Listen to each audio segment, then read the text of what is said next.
Austin Dillon takes out Joey Logano, and Denny Hamlin coming to the checkered flag to punch his ticket into the 2024 playoffs in one of the most controversial finishes I've ever seen in a NASCAR race. Let's break down NASCAR at Richmond Raceway.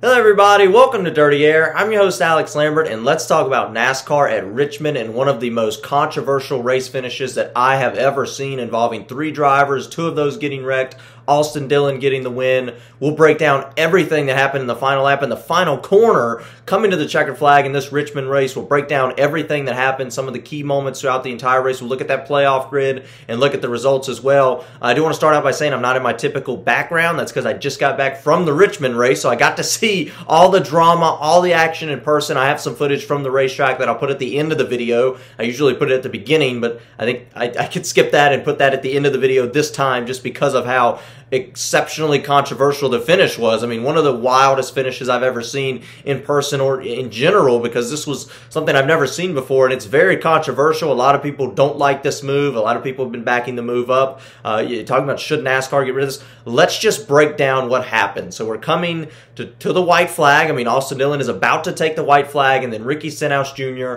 Ryan Preece get caught up in an accident for the first caution besides the stage cautions in 398 laps. We get a caution with 2 laps to go. 400 lap race, our first caution comes coming to the white flag. That's a little frustrating. I'll talk about that too. But then we have the final lap where Joey Logano, with 2 laps to go on the overtime restart, you know, the 2-lap shootout, Joey Logano was able to get ahead of Austin Dillon. And then coming to the checkered flag out of turn 4, Austin Dillon gasses it up, rams into the back of Joey Logano, spins Joey Logano around. He actually, ended up at the rear of the car facing forward. And then Denny Hamlin, in the meantime, was able to sort of sneak on that bottom groove. Austin Dillon lost a little bit of momentum, lost a little bit of speed. Denny Hamlin was able to sneak underneath him.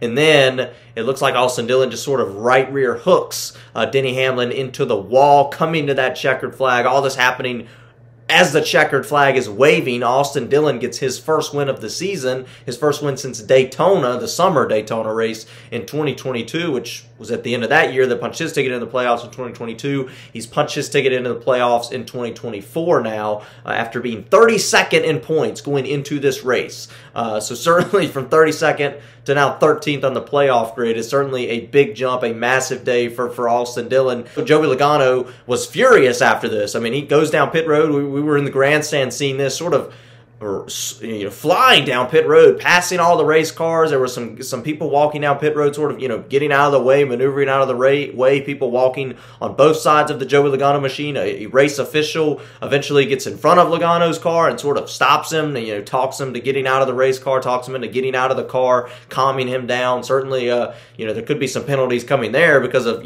some speed on pit road. I think there should be. That looked really dangerous from where I saw.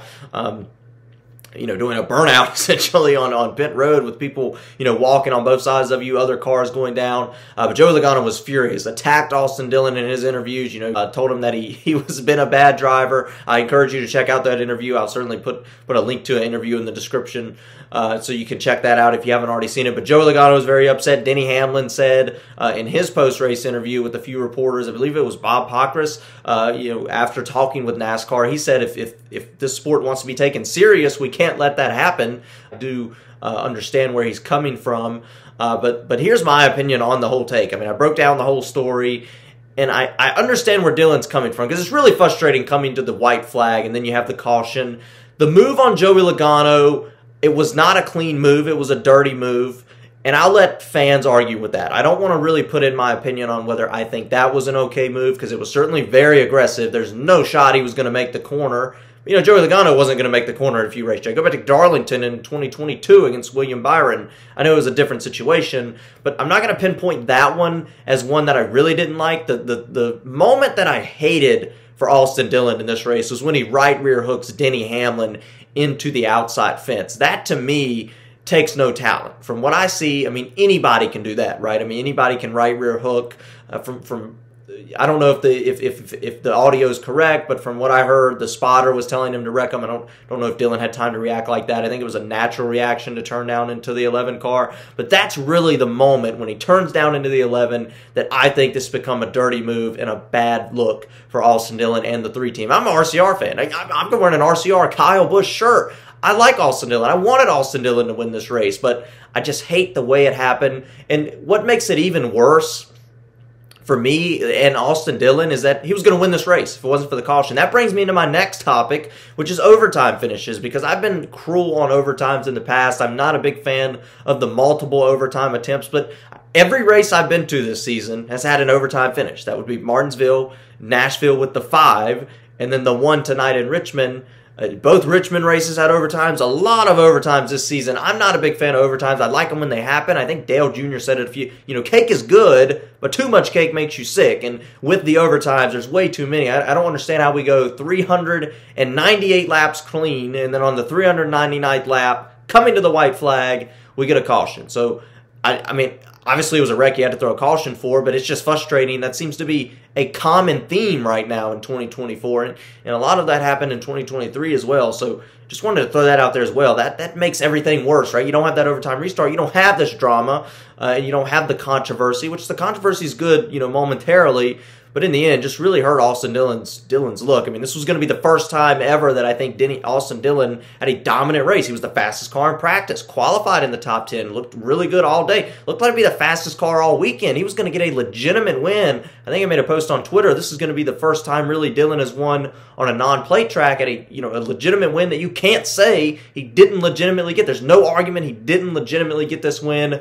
Well, this just gives fans and teams and other drivers, a reason to discredit Dillon's win. And that's what I think makes it even worse for him moving forward. So just really unfortunate situation. Let's go through the top 10. Austin Dillon, obviously your winner. Hamlin was able to get second because of the moment of caution. I don't want to break that down again. Tyler Reddick, nice third-place finish going for the regular season championship. Bubba Wallace, great finish in 4th. He got stage points as well. Ross Chastain in the 5th position. Christopher Bell, who looked to be the fastest car of the race. Maybe him and Dillon could have battled this out. Dillon was really fast at the end, but Christopher Bell led a lot of laps at the beginning. Another race that Christopher Bell has lost. I can think of multiple races this year that Christopher Bell coulda, shoulda, woulda at least been in the mix for the win and didn't win. You can throw this one in that same bucket tonight. Christopher Bell with a pit road speeding penalty in the middle of the race takes him out of the lead, takes him out of contention for the win, but ultimately gets a 6th place finish. Kyle Larson ultimately finishes in the 7th position after a solid night. Carson Hocevar, I think a little overlooked, right? I mean, 8th position for Hocevar. Nice run there. I know there was overtime restart, but the results in this overtime restart, I think, were more legit than a few of the previous ones we've had. Chase Elliott, a top 10 as well, also going for the regular season championship. And then Daniel Suarez, who used the tires, the softer tires. He actually, in the early stages of the race, used that to get track position. He never lost that track position, so a great move by the 99 team to get a top 10 off of, I think you can point to the early move to put those tires on first, him and McDowell, to get that top 10 finish. And, I would talk more about the tire compounds, but I feel like the tire compounds didn't play that big of a role in the race. I mean, it certainly added a different element of interest, especially for the cars in the back trying to gain position. But for the win, I don't really think that the tires really made much of a difference, were a huge deal in this race. That's why I don't want to break it down too much. I want to show the regular season points real quick. I want to break that down because it is within 6 points, right? From 1st to 3rd. Winner gets the 15 bonus points. I have the playoff points on the left over there in gold. That's how many you would get if you finished in that position. So 1st gets 15, 2nd gets 10, 3rd gets 8, and so on. It's a 3-car battle right now for those points. That's a pretty big deal. That can determine a champion. We've seen it come down to 1 or 2 points, much less 5 or 8. So certainly interesting. I have to continue to watch that, see where your driver is on that grid, if they're in the top 10 in regular points. But this is the big deal right here, is the playoff grid after Austin Dillon's win. Here it is. 13 different winners, 23 races. I'm wrong. I thought it was going to be 12 winners this year. We got to 13. Put Austin Dillon in 13th. He is the winner of this race. He is now locked into the playoffs, and that moves. I talked earlier, a couple of weeks ago about how it was a 4-car battle to make it in, right? And that was between Chastain, Buescher, Wallace, and Ty Gibbs. 4-car battle to get in. At that time, only only 3 of the 4 could get in. Now, only 2 of those 4 can get in.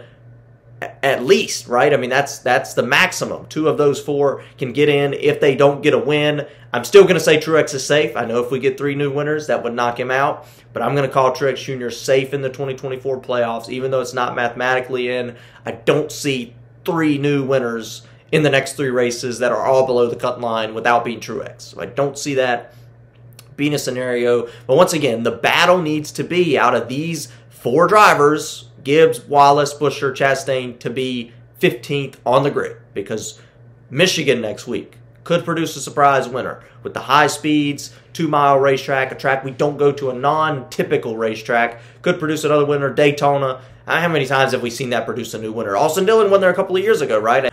Multiple new winners at Daytona in its history. So Daytona is the big wild card, right? Kyle Busch could get a win there and put himself up in. And then you have that Southern 500 at the end. We've seen guys like Eric Jones, other talented drivers win that race. Certainly that could jump up, move that cut line up as well. So the battle right now for Bubba Wallace, Ty Gibbs, Buescher, and Chastain is 15th. And that's really all I'm going to say. I like Ross Chastain tonight. He's been on a little bit of a downfall. He's been a little bit cold, but was able to find and salvage a top 5 finish tonight. But they got to utilize more stage points. Chris Buescher is ice cold right now, not getting any stage points, not showing a lot of speed tonight. Unfortunately, Chris Buescher has given up on a lot of points and is currently 3 points out. Right, this is a driver Chris Buescher was guaranteed in. I thought going into this season, Buescher was certainly going to be in the postseason. Chris Buescher, 3 points out. Bubba Wallace, I like where he's at. He's on the upswing, right? I mean, Bubba Wallace getting stage points each week. And I think this goes back to Denny Hamlin. When I hear Denny Hamlin talk, they're thinking playoffs, maybe more so than some of the other teams. They're thinking, you know, utilizing data at the playoff tracks more than the other tracks. Put more effort into running well at the 10 playoff tracks than the other racetracks. And, you know, utilizing getting every point in the regular season to get the bonus playoff points. Utilize every stage point all season long. You see those 3 cars doing it. That's why Tyler Reddick's 3rd in regular points, Denny Hamlin's 4th, and Bubba Wallace is 3 points in now after recovering. Wallace needs to get in. A lot of pressure for him to make the playoffs. Certainly after tonight with the extra winner. So certainly we'll have to continue to watch that moving forward. I do want to talk a little bit about the at-track experience, right? Because I did say I want to talk about it. Usually I talk about this at the beginning of the video, but the at-track experience was great. I have some videos, some pictures I do want to show in this video. It was amazing being at the racetrack. Obviously, the atmosphere was there. You know, you look at Richmond and you watch it on TV, and there's just so many empty seats on the backstretch, especially. It makes it look like it's not a great atmosphere at the racetrack, which was sort of what I was expecting going into it, just because that's what I've seen on TV the last like 3 years. But it was actually an amazing atmosphere. I mean, the fans were into it. The fans loved the race. They got rowdy. They went crazy coming to the finish line in this race. The fans did, and it, you know, jam-packed getting into the race. Lots of traffic, but it would run well. And of course, you know, lots of traffic leaving the race. I mean, it feels like there's so many people there, and there is. It just looks not so great on TV, but man, the atmosphere at Richmond is phenomenal. I'm not going to say I'm against getting rid of one of the races at Richmond, because, you know, certainly I'm not going to go to 2 in Richmond. But man, the one Richmond race I went to tonight I thought the atmosphere was great. Being at the racetrack never disappoints for me at all. Fans are amazing. The atmosphere was there. The finish, everyone went insane. But that's really it. That's all I want to talk about following this Richmond race. I wanted to make the video kind of quick, but I broke it down. I gave my opinion. I want you guys to leave your opinion in the comments. What do you think? Do you think this is a clean move by Dillon? Do you want to see, you know, a penalty going forward from Austin Dillon? Certainly, you know, that'll be a point of discussion moving forward. And then, of course, we have Michigan next week. Fastest racetrack on the schedule all season long. I'm excited for it. Big race, right? I mean, it's a big race for the manufacturers next week in Michigan. But that's really it. All I have to talk about. Like and subscribe if you like the video. Please share the video if you do. I really do appreciate it. And, of course, about Kyle Busch getting a solid 12th place finish tonight. Let's get rowdy.